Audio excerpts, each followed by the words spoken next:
nga nahatag mo sa akon, ginbantayan ko sila, kag walay isa sa ila nga nawala, kundi ang anak sang kalaglagan, agod nga matuman ang kasulatan.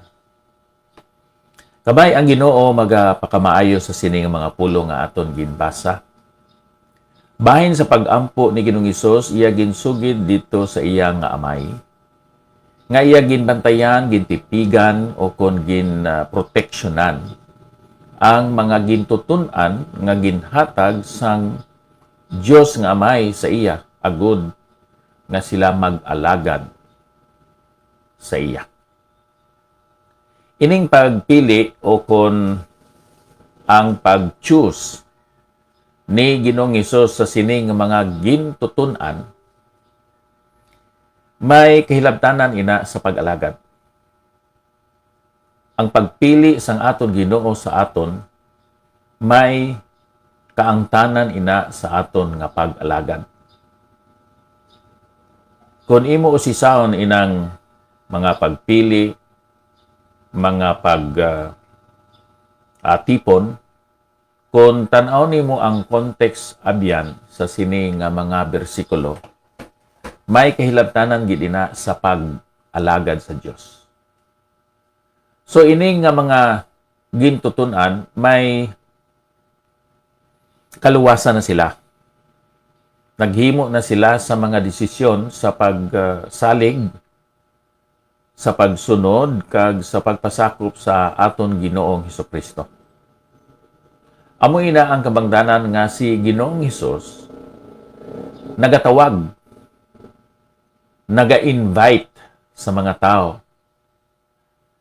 sa pagsunod sa iya. Kag ang aton nga Ginoo, siyempre ang iya nga pagabuaton, iya pagabatunon ini nga mga katawhan. Kag karon dira siya nagpili. Ang iya nga pagpili may kahilabtanan sa pag-alagad sa iya.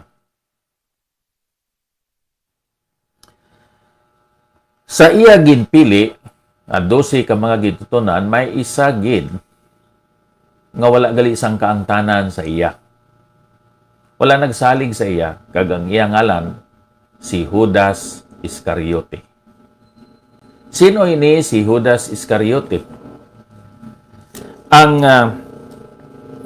ngalan nga Judas, common, popular, sa panahon nila ni Ginoong Hesus. Bisan pa gani, may Judas man nga kaupod nila subong nga gintutunan. Kag may Judas man nga utod ni Ginoong Hesus dito sa kay Maria. Imo mabasa ina abyan sa Mateo kapitulo 13 sugod sa versikulo 53 tubtob sa 56. Kay ini si Jose kag si Maria nag-asawahay. Kag may bunga ang ila pag-asawahay. Isa sina, amo si Judas. Now, ining Judas nga nag-betray o kung nagtraidor sa kay Ginoong Hesus. Siling sang Balahan nga Kasulatan, siya anak ni Simon nga Keriot or Iscariot. May duha ka explanation ang mga Bible scholars na nungod sining Iscariot or Keriot. Ang una, amo ining isa ka lugar dito sa Israel, isa ka region o kon banwa dito sa Judea. Ang ikadua nga ideya, ini nag-refer sa mga sikari. Sikari. Isa ka kadre sang mga manugpatay sa tunga sa mga rebelde nga mga Hudiyo. Rebelde batok sa imperyo sang Roma. So amo nang duha ka explanation sa mga Bible scholars na nungod sining Iscariot. Now, ini si Judas Iscariot, makita naton ang iya nga mga motibo sa tapos sining iya ginhimo. Kabalo si Ginoong Hesus, nga ini si Judas Iscariot traidor sa iya. Pero inang pagtraidor ni Judas Iscariot, wala nagkahulugan nga ginpili siya sang Dios o ni Ginoong Hesus agod nga magtraidor sa iya. Kay kun amo sina, ang aton Ginoo amo naman ang gintunaan o kun ang author sang pagpakasala. Tungod kay ini si Judas may posibleng association o kaangtanan sa mga sikari, membro sa sikari. Interesting kaayo nga spekulasyon na nungod sa iyang mga motibo sa pag-betray o kon sa pagtraidor sa kay Ginoong Hesus. Nag-upod siya sa kay Ginoong Hesus kay naguna-una siya tungod sa abilidad, sa gahom, kag sa mga pululungon ni Ginoong Hesus. Siya magadumala sa mga katawan sa Israel agod nga sila magarebuilde bato sa imperyo sang Roma. Naguna-una siya nga ang tari ni Ginoong Hesus isa ka paagi agod nga matumba, maguba, ma-destroy ang imperyo sang Roma. Pero iya nakita sa sulod sang 3 ka tuig sobra nga wala man sang gana o kon intensyon si Ginoong Hesus sa pagrumpag sang imperyo sang Roma. Aton man makita nga isa sa iya mga motibo amo man ang pagtipon sang kwarta. Wala ta kahibalo kon ano ang iya padugi kag paagi nga siya ang napilian nga mangin treasurer sa sining mga gintutunan. Ang explanation ni John Walvoord nga ini si Judas Iscariote isa ka tawo nga shrewd o kon oportunista. Naguna-una siya nga kung matuod gid man nga si Ginoong Hesus amo ang Mesiyas, siya magadaog bisan pa sa mga betrayal nga pagahimo niya. Daw iya gintulod si Ginoong Hesus dito sa isa ka corner nga ipagwa gid niya ang iya gahom kag iya pirdihon ang mga Roman soldiers tob-tob nga magapadala ang emperador sang dugang pagid nga mga Roman soldiers tungod kay gamhanan si Ginoong Hesus mapirdi ining mga Roman soldiers kag eventually marumpag, maguba, matumba ang imperyo sang Roma. So, kung iya gibaligya si Ginoong Hesus kag si Ginoong Hesus may gahom sa pagpirdi sa mga soldado, makatipo na siya gyapon sang 30 pieces of silver, natulod pa niya si Ginoong Hesus nga magpagwa na gid sa giabilidad kag sang iya gahom batok sa Roma. Ikaduha,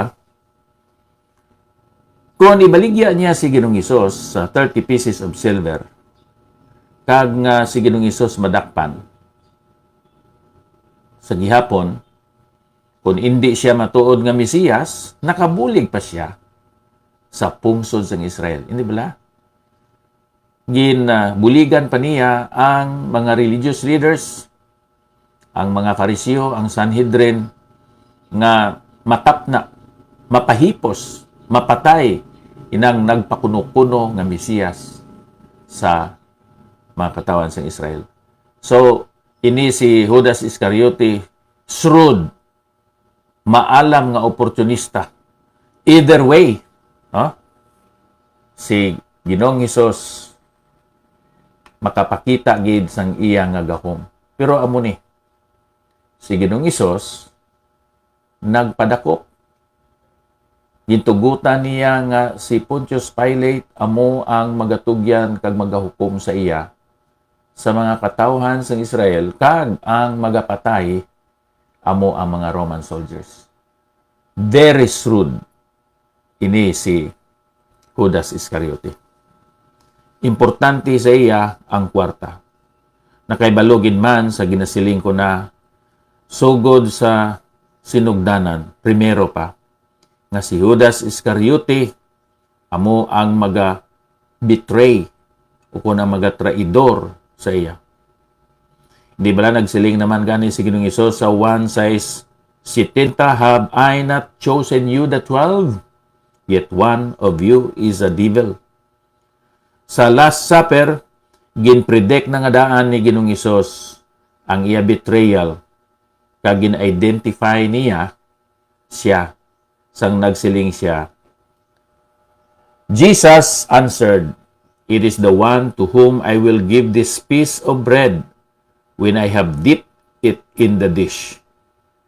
Then, dipping the piece of bread, he gave it to Judas Iscariot, son of Simon. Iniginhambal niya dito sa kay John, sa kay Juan, nga nagsulat sining John chapter 13. Kay nagaginual man gid sila dito sa Last Supper. Nagpanghiwala kag nagapamiriphi si Pedro o kon si Mateo nga hindi siya amo ang magabitray kay Ginoong Hesus. Pero sa kagual kag sa kagahod sadtong gabi, nasabat ni Ginoong Hesus si Juan kung sino ang betray, traidor sa iya. Sa katapusan abyan, si Judas Iscariote iya betray si Ginoong Hesus pinaagi sa halok. Perfectly in keeping with the brazen duplicity. Ang iya pagpakuno-kuno, ang iya pagkasalimpapaw, ang iya pagka-plastic. Nagahalok, pero nagatraidor. Sa tapos sining paghimo niya sa sining masubo, kag traidor nga buhat, si Judas, siling sambalaan kasulatan, nolsol. Wala siya naghinolsol. Nagnolsol lang. Nagremorse siya. Wala siya nagrepent. Ang leksyon nga aton makuha diri abyan, ining anak sang kalaglagan nga si Judas Iscariote nagatudlo sa aton nga posible nga nakasulod ikaw sa simbahan sa diin maayo ang manugwali. Pero wala kagali isang relasyon dira sa Dios. Posible nga may maalam kamo nga manugwali o kon pastor sa inyo simbahan. 3 katuig man siguro upod-upod nimo dira sa inyo simbahan, pero wala ka gid sang kangtanan dira sa Dios. Usisa abyan ang imong relasyon sa Ginoo. Sige ka man guro simba kada Domingo, nagasulod ka man sa simbahan kada Semana Santa kung may kasal kag may Pasko, pero wala ka gid nakakilala in a personal, experiential, intimate knowledge sa kay Ginoong Hesukristo. Kung amo sina, kung mag-abot ang kamatayon sa imo, hindi ka gid makasulod sa ginharian sang Dios. Kung magabalik si Ginoong Hesus sa pagsubmit sa pagkuha sang iya mga kanakan, mabilin ka sa sini nga kalibutan. Amo ina ang bulahan nga paglaom kag mahimayaon nga matabo sa sining nga mga Kristohanon. Ang pag-rapture, ang pag-submit, ang pag-agaw sa mga katawhan sang Dios gikan sa sining nga kalibutan, agud nga pagadalon dito sa himaya. Kag magasimba, magahimaya, kag magabaton sila sang mga padya tungod sa ilang pag-alagad sa Dios. Abyan usisa ang imo nga kaangtanan sa Dios. Ikaw ba matudtod nga naghinulsol sang imo mga sala, nagsalig kay Kristo Jesus, kag nagbaton sa iya subong imo kaugalingon nga maluluwas. Kung imo ginhimo sa imo nga kabuhi, diri sa panahon, diri sa kalibutan, pagabatunon ikaw didto sa eternidad, didto sa himaya sang aton Ginoo. Matuod gid ang ginhambal ni Ginoong Hesus Let not your hearts be troubled. Believe in God, believe also in me. In my Father's house are many mansions. If it were not so, I would have told you, I go to prepare a place for you, and if I go and prepare a place for you, I will come again and receive you unto myself, that where I am, there ye may be also. Praise the Lord. Diyos nga balaan, madamo gid, salamat. Nga sa binilyon nga mga tao sa kalibutan, nakabati kami, bahin kami sa mga nakabati sa pagwali sa mayang balita. Kag sa amo na hangpan ang mga pagtudlo, pagwali, pag-lecture, naghimo kami sang desisyon sa paginulsol sa amon mga sala kag pagsalig sa imo bugtong anak, si Ginoong Hesus. Hinatagan niya kami sang balaan nga espiritu nga nagadala sang kabuhi nga wala sang katapusan kag kaluwasan kag bisan pa kasiguruhan. Buhi nga kag bulahan nga paglaom ang amo na angkon. Buligi kami o Dios nga magkabuhi nga suno sa imo kabuton, nagatuman sang imo mga kasuguan kag kabubuton. Nagaalagad sa imo nga may kalipay kag may gahom nga nagalin sa imo balaan nga espiritu. Bantay kami o Dios sa sining adlaw sa ngalan ni Ginoong Hesus. Amen. Nairil salamat gid sang imo nga pag-replay sining aton programa karon. Ang akon nga pagpangamusta sa gyapon sa kay Brother Samuel Tiad, Narviging Aliko Garganyan, Ma'am Rosemary Kadilig, Hazel Idkila Woodland. Halin pa diri sa Bay City Fellowship Baptist Church, Bay City, Negros Oriental. Ako si Pastor Epafrasacar, nagasiling, ang Diyos magpakamaayo sa aton nga tanan. No greater love is known.